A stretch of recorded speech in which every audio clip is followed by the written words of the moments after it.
pertolonganlah wahai Nasr bin Hasan dalam setiap ilmu yang tersimpan, itulah yang akan menghilangkan kesedihan, sedangkan yang lain batil dan tidak bisa dipercaya. Syekh Al-Imam Najmuddin Umar bin Muhammad An-Nasafi berkata tentang Ummul Walad miliknya. Ummul Walad adalah seorang budak perempuan yang melahirkan anak tuannya, yang dengan sebab itu statusnya menjadi otomatis merdeka. Itu Ummul Walad.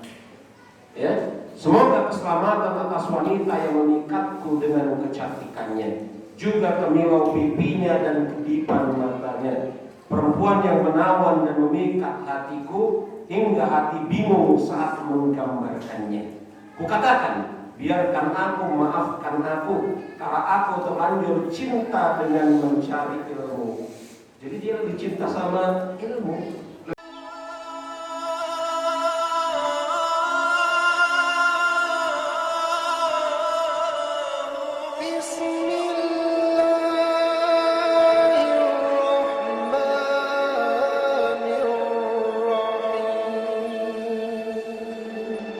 Itu bukan Imam Hakim, dia beda.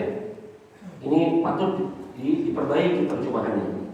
Ya, Syarif bin Hakim pernah memimpikan beberapa saudaranya yang telah meninggal dunia. Dia berkata kepada salah seorang di antara mereka, amal apa yang kau dapati paling bermanfaat? Dia menjawab, membaca Al-Quran dengan melewati mushaf. Ya. Selanjutnya, hendaklah ketika dia mengambil kitab membaca. Nah, ini tidak ada doa khusus di dalam mengambil kitab. Bahkan di dalam mengambil Al-Quranul Karim juga tidak ada doa khusus. Apalagi mengambil kitab selain Al-Quranul Karim. Al-Quranul Karim adalah kitab yang paling mulia. Tidak ada doa khusus ketika seseorang mengambil mushaf, apalagi kitab selain Al-Quranul Karim. Hendaklah ketika mengambil kitab membaca Bismillahi wa subhanallahi walhamdulillahi wa la ilaha illallah Allahu akbar wa la haula wa la quwwata illa billahil azizil alim. Ya, ini yakni apa? Doa ini adalah doa yang kemudian tidak bersumber dari Rasul alaihi salatu wasallam, tapi kemudian dikatakan oleh Abshihi bahwasanya ini adalah perbuatan sebagian ulama.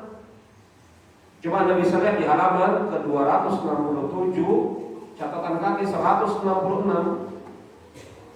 Jika Anda ingin menjadi orang yang kuat hafalannya, ucapkanlah ketika mengambil kitab, ya, doanya ini adalah perbuatan sebagian ulama yang tidak bisa disandarkan kepada syariat. Belum lagi kalau kemudian dianggap sesuatu yang bagus, maka masuklah perkataan Imam Syafi'i rahimahullahu taala, man tasaha bi syai'in faqad syara. Barang siapa yang memandang bagus dalam sebuah perkara, maka dia telah melakukan atau membuat-buat syariat. Dan maka tidak ada doa khusus. Cukup kemudian dia mengambil Alkitab, ya, mungkin dengan Bismillah. Kalau pakai Bismillah mungkin lebih bisa dimaklumi. Karena di sana ada hadis yang memang diriwayatkan dengan banyak jalan, tetapi dipersisihkan oleh para ulama tentang derajatnya. Imam Zailai mengatakan derajatnya minimal hasan. Juga dikatakan oleh Imam An-Nawawi, tapi sebagian ulama mendhaifkannya. Bahwasanya Rasul alaihi salatu wasallam mengatakan, kullu amrin la yabda bi bismillah faqad aqata. Siapa yang memulai suatu urusan tanpa mengucapkan bismillah, maka urusan tersebut terputus. Ini hadis dipersisihkan oleh para ulama tentang derajatnya. Zailai, Al-Imam An-Nawawi, Al-Imam mengatakan derajatnya hasan. Juga dihasankan oleh Imam As-Suyuti. Syekh Albani mendhaifkannya di dalam Dhaif Jami'us Shaghir nomor yang pertama. Didhaifkan oleh Syekh Al-Albani rahimahullahu taala.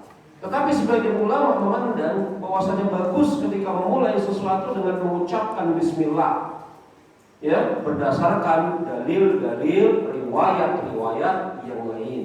Allahu a'lam bishawab. Maka tidak perlu seseorang mengkhususkan doa tertentu ketika mengambil kitab atau mengambil Al-Qur'anul Karim. Andai kata kemudian dia mau berdoa, maka dengan doa apa saja, asalkan doa tersebut sesuai dengan syariat secara kandungan dan maknanya. Kalau dia hendak memulai dengan mengucapkan bismillah, maka itu perkara yang dipandang baik oleh sebagian ulama. Kemudian setelah selesai sholat wajib 5 waktu, dia membaca amantu billahi wahidil ahad al-hakim asyarika lahu wa kafartu bima siwahu. Ya, aku beriman kepada Allah yang Maha Tunggal, Maha Esa, Maha Benar, tidak ada sekutu baginya, dan aku kufur kepada sebagiannya yang lain. Doa ini sekali lagi adalah doa yang biasa diucapkan oleh para ulama, dan sebaik-baik petunjuk adalah petunjuk Rasul alaihi salatu wassalam, bahwasanya pada kebanyakan beliau setelah selesai sholat beliau tidak berdoa sholat 5 waktu maksudnya ya, sholat wajib, tapi yang beliau lakukan adalah menyibukkan diri dengan zikir. Hendaknya juga memperbanyak salawat atas Nabi, karena sesungguhnya mengingat beliau merupakan rahmat bagi semesta alam. Ya, karena sesungguhnya mengingat beliau merupakan rahmat bagi semesta alam. Semata-mata mengingat Rasul tidak menjadikan sebagai rahmat atas semesta alam. Seseorang yang kemudian semata-mata mengingat Rasul tidak akan menjadikan rahmat bagi semesta alam. Menjadi rahmat bagi semesta alam kalau seseorang tersebut berusaha untuk ittiba mengikuti Rasul alaihi salatu wassalam. Kenapa? Karena Rasul adalah rahmat bagi semesta alam. Maka agar untuk menjadi rahmat atas semesta alam, ikutilah Rasul alaihi salatu wassalam. Walaupun kemudian mungkinkah seseorang menjadi rahmat bagi semesta alam? Jawabannya tidak mungkin kecuali Rasul. Wallahu a'lam bishawab. Dan kemudian di sana hal yang bisa mengurangi hafalan atau mungkin memperburuk hafalan seseorang adalah maksiat. Maksiat itu mengotori pikiran, mengotori hati, merusak hafalan. Makanya Imam Syafi'i mengadu kepada Waki', syakautu ila waqi'in su'a hifdzi fa arsyadni ila tarkil ma'asi. Fa inna hifdza fadlu minallahi wa fadlullahi la yu'ta lil 'asi. Aku mengadu kepada Waki', Waki' di situ gurunya Imam Syafi'i, Waki' bin Jarrah, gurunya Imam Syafi'i di Mekah. Aku mengadu kepada Waki' tentang buruknya hafalanku. Dia menasihatiku agar meninggalkan maksiat. Sebab hafalan itu adalah karunia dari Allah, sedangkan karunia darinya tidak diberikan kepada pelaku kemaksiatan. Ini betul. Betul, ucapan Imam Waki' nasihat kepada Imam Syafi'i ini betul. Karena hati itu ibarat sebagai wadah. Apa yang masuk ke dalamnya maka kemudian akan menyebabkan sesuatu yang lain keluar. Kalau hati itu dimasukkan sesuatu yang baik, maka sesuatu yang buruk perlahan-lahan akan hilang. Sebagaimana kalau hati itu dimasukkan sesuatu yang buruk dan terus dimasukkan ke dalamnya, yang baik perlahan-lahan akan menjadi hilang. Begitulah kemudian ucapan Imam Ibnu Katsir ketika menafsirkan firman Allah Subhanahu wa taala, kalabal rona ala qulubihim makanu yaqsibun. Surat apa itu? Al-Mutaffifin. Ayat yang sekian lah. Bersiwak, minum madu, makan kandar. Kandar ini kemenyan. Allahu a'lam, saya nggak tahu kemenyan apa maksudnya. Ya, yang pasti bukan kemenyan lupa ya. Kalau kemenyan lupa dimakan mungkin mabuk. Mungkin suatu jenis makanan yang tidak kita ketahui apa ini ya.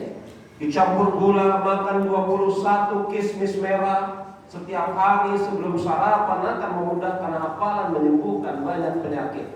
Ini semua yakni makan kandar. Apa kandar ini? Tidak tahu Allah. Kismis juga tidak pernah disebutkan di dalam syariat tentang keutamaan memakannya. Kalau madu ataupun kurma memang betul disebutkan keutamaan di dalamnya. Ya, apakah dia bisa menguatkan hafalan atau tidak? Sekali lagi ini tajribah, yang di pengalaman yang kemudian ada pada sebagian ulama. Dan dia menyembuhkan banyak penyakit.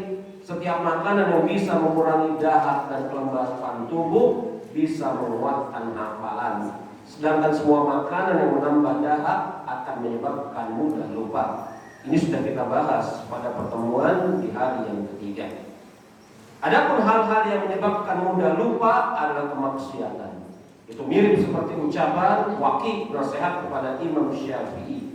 Banyak melakukan dosa, gelisah dan susah dalam urusan dunia, serta banyak kesibukan dan urusannya. Iya. Kita lanjutkan. Sebagaimana telah kami sebutkan bahwa orang yang berakal hendaknya tidak terlalu mementingkan perkara dunia. Tadi di sesi pertama pada hari ini telah kita bahas. Karena hal itu akan merugikan dan tidak memberi manfaat. Sikap terlalu mementingkan dunia tidak akan terlepas dari kegelapan di dalam hati, serta mementingkan akhirat tidak lepas dari cahaya di dalam hati. Pengaruhnya akan terlihat ketika seseorang sholat. Ya, jadi terlalu mementingkan dunia akan menghalangi dari berbagai macam amal kebaikan. Dan itulah ucapan Imam Ibnu Qayyim al-Jauziyah setelahnya, bahwasanya orang yang sibuk mementingkan dunia tidak akan lepas dari 3 perkara: gelisah yang berkepanjangan, lelah yang tidak pernah putus, dan sedih ketika terpisah dari dunia yang dia telah raih dengan cara bersungguh-sungguh. Itu kata Imam Ibnu Qayyim. Orang yang terlampau mementingkan dunia tidak akan lepas dari 3 kesusahan: lelah di dalam usaha mencapainya, capek di dalam usaha menjaganya, dan sedih ketika terpisah darinya. Ini ucapan Imam Ibnu Qayyim al-Jauziyah rahimahullahu ta'ala. Makanya kemudian Umar bin Abdul Aziz ketika diminta nasihat, bagaimana kita harus menyikapi dunia, maka kata Umar bin Abdul Aziz, pegang dengan tanganmu, jangan letakkan di hatimu. Jadi jangan mementingkan dunia yang akan menghalangi seseorang dari berbagai macam amal kebaikan, sedangkan perhatian terhadap akhirat akan membawa kepada kebaikan. Menyibukkan diri dengan sholat yang khusyuk dan mencari ilmu akan menghilangkan kegelisahan dan kesedihan. Dan ini betul. Pada hakikatnya amal-amal soleh akan menghilangkan kesulitan dan kesedihan yang ada pada diri seorang muslim. Makanya ketika Rasul alaihi salatu wasallam dalam keadaan dalam tanda kutip lelah, capek sekali, apa beliau katakan kepada Bilal? Ya Bilal, qum fa'adzim wa arihna bis shalah. Bilal, bangun, azan, berikanlah kami istirahat di dalam sholat. Makanya para ulama semisal Syekh Abdurrahman bin Nasir As-Sa'di punya buku yang sangat bagus sekali yang judulnya Wasail Mufidah li Hayati Sa'idah, cara-cara yang membawa manfaat untuk menggapai kehidupan yang berbahagia. Di dalam kitab tersebut Syekh sebutkan 21 cara agar seorang muslim bisa menggapai kehidupan yang berbahagia. Di antaranya adalah amal soleh. Ya, sebagaimana dikatakan oleh Syekh Nasir bin Hasan Al-Marginani dalam syairnya, wahai, mohon pertolonganlah wahai Nasir bin Hasan dalam setiap ilmu yang tersimpan, itulah yang akan menghilangkan kesedihan, sedangkan yang lain batil dan tidak bisa dipercaya. Syekh Al-Imam Najmuddin Umar bin Muhammad An-Nasafi berkata tentang Ummul Walad miliknya. Ummul Walad adalah seorang budak perempuan yang melahirkan anak tuannya, yang dengan sebab itu statusnya menjadi otomatis merdeka. Itu Ummul Walad. Ya, Semoga keselamatan atas wanita yang memikatku dengan kecantikannya, juga kemilau pipinya dan kedipan matanya. Perempuan yang menawan dan memikat hatiku hingga hati bingung saat menggambarkannya. Kukatakan, biarkan aku, maafkan aku, karena aku terlanjur cinta dengan mencari ilmu. Jadi dia lebih cinta sama ilmu, lebih indah ilmu dibanding budak wanita yang begitu cantik jelita. Sampai kemudian Al-Hasan Al-Basri pernah ditanya, bagaimana cara engkau menggambarkan ilmu? Andai kata ilmu itu bisa digambarkan, maka dia lebih indah daripada bulan purnama. Itu kata Imam Hasan Al-Basri. Andai kata ilmu itu bisa diwujudkan, dia lebih indah daripada bulan purnama.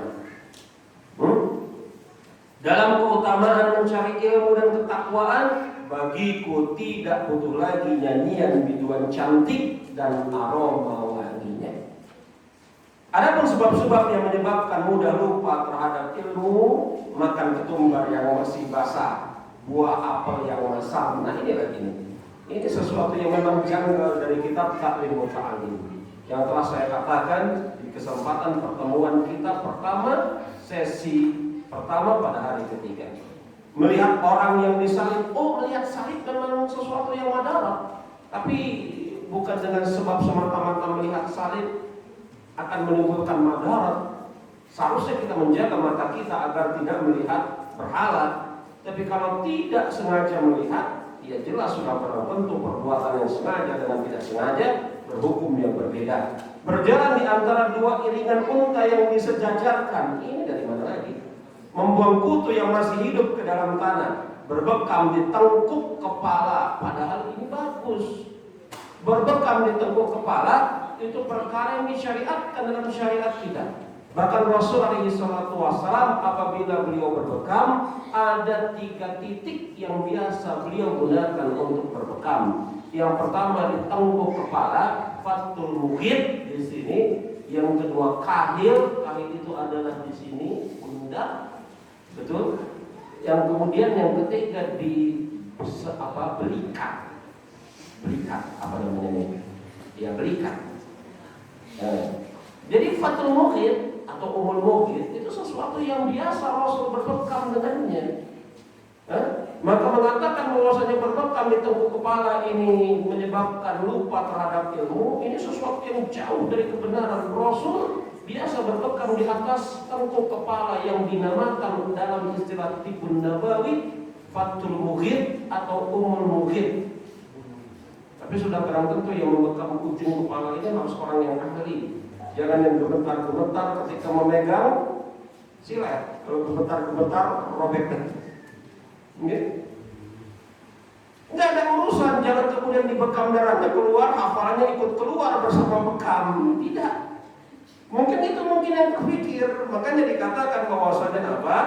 Ya, berbekam di tengkuk kepala, semua ini menyebabkan orang menjadi lupa.